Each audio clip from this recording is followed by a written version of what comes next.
महत्त्वाची बातमी समोर येते। मनसे प्रमुख राज ठाकरे करणार पूरग्रस्त भागाची पाहणी। उद्या आणि परवा राज ठाकरेंचा मराठवाडा दौरा असणार आहे। तर लातूर, धाराशिव, सोलापूर, बीड येथे देखील राज ठाकरेंचा दौरा असेल। लातूर, धाराशिव आणि सोलापूर जिल्ह्यात पूरग्रस्तांची पाहणी करणार आहे। तर लातूरमधून पूरग्रस्त पाहणी दौरा उद्या सुरू होणार आहे। उद्धव ठाकरे, मुख्यमंत्री देवेंद्र फडणवीस यांच्यानंतर राज ठाकरे आता शेतकऱ्यांच्या बांधावर जाऊन पाहणी करणार आहेत। मनसे नेते दिलीप धोत्रे यांची ही माहिती आहे।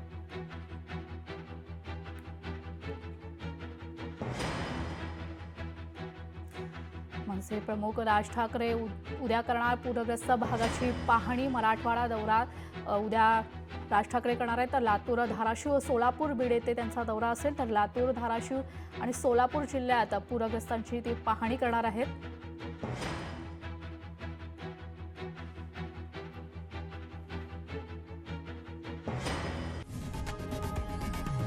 लोकशाही मराठी ऐका, पहा, जागरूक रहा।